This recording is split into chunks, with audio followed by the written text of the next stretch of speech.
प्रतिबिंब। प्रतिबिंब किसे कहते हैं ये हम समझने का प्रयास करेंगे। प्रतिबिंब होता क्या है?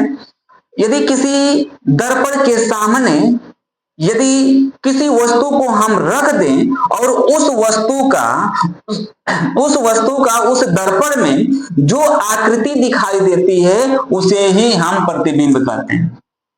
यदि किसी भी दर्पण है और दर्पण के सामने यदि किसी भी वस्तु को रख दे या अपने को भी हम खड़ा कर देंगे तो हमारा आकृति हम जैसे हैं ठीक वैसी ही आकृति यदि दर्पण में दिखाई देती है और जो दर्पण में आकृति दिखाई देती है उसी को हम प्रतिबिंब कहते हैं।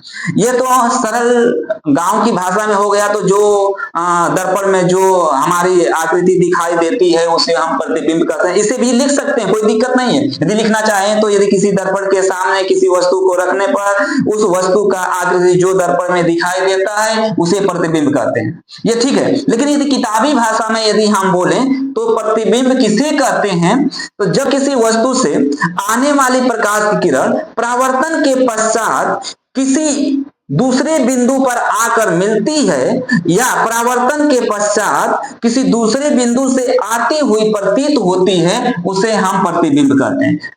यह वस्तु है, इसका प्रतिबिंब यहां पर बन रहा है तो कह सकते हैं पहली वस्तु से आती हुई प्रकाश की किरण दूसरे बिंदु पर आकर मिले तो इसे हम कहेंगे जहां पर मिलती है वह उस वस्तु का प्रतिबिंब कहलाती है। जैसे यदि कोई दर्पण है, इस दर्पण पर यहां पर वस्तु रखी गई है। यदि कोई दर्पण है, इस दर्पण के सामने यदि कोई वस्तु रखी गई है तो इस वस्तु से प्रकाश की किरण आई, यहां पर टकराएगी। यहां पर टकराने के बाद यदि इस वस्तु से आने वाली प्रकाश की किरण टकराने के बाद परावर्तन की घटना होगी और परावर्तन की घटना होकर ये किरणें जिस बिंदु पर जाकर मिलेगी उस बिंदु को ही हम प्रतिबिंब कहते हैं। प्रतिबिंब दो प्रकार के होते हैं, कौन कौन से होंगे इसे हम जानने का प्रयास करते हैं। प्रतिबिंब एक होता है वास्तविक प्रतिबिंब और दूसरा होता है आभासी प्रतिबिंब। वास्तविक प्रतिबिंब क्या होगी, आभासी प्रतिबिंब क्या होगा, इसको हम समझते हैं।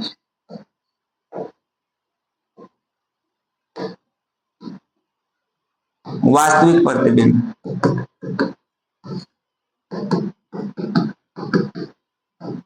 वास्तविक प्रतिबिंब किसे कहते हैं इसे हम समझ लेते हैं।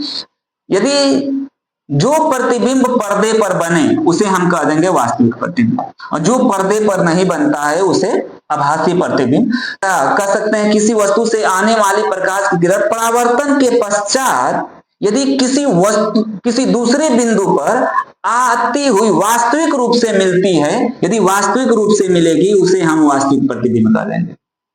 फिर से हम समझेंगे, यदि किसी वस्तु से आने वाली प्रकाश की किरण परावर्तन के पश्चात यदि किसी दूसरी बिंदु पर आकर वास्तविक रूप से मिलती है उसे वास्तविक प्रतिबिंब।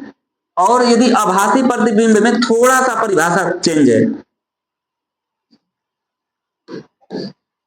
आभासी प्रतिबिंब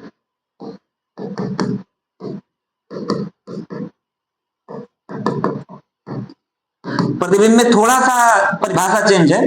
जब किसी वस्तु से आने वाली प्रकाश की किरण परावर्तन के पश्चात दूसरे बिंदु से आती हुई प्रतीत होती है उसे हम आभासी प्रतिबिंब कहते हैं। इसमें है दूसरी बिंदु पर आती हुई प्रतीत होगी, वास्तव में उसे वास्तविक प्रतिबिंब। आभासी में दूसरी बिंदु से आती हुई प्रतीत होती है।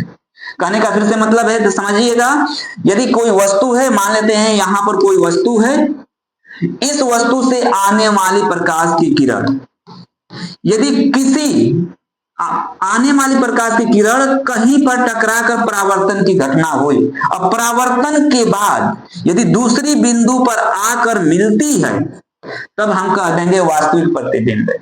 और टकराने के बाद यदि दूसरी बिंदु से यदि इधर आकर मिलती है तो वास्तविक प्रतिबिंब, और इस बिंदु से यदि इधर की तरफ आती हुई प्रतीत होती है उसे आभासी प्रतिबिंब कहते हैं। परावर्तन के बाद यदि दूसरे बिंदु पर आकर मिलती है वास्तव में वास्तविक प्रतिबिंब, और परावर्तन के बाद दूसरी बिंदु से आती हुई प्रतीत होती है उसे आभासी प्रतिबिंब कहते हैं। ये हुआ प्रतिबिंब वास्तविक प्रतिबिंब और आभासी प्रतिबिंब। यदि फिर से समझ लेते हैं एक बार, प्रतिबिंब क्या होती है?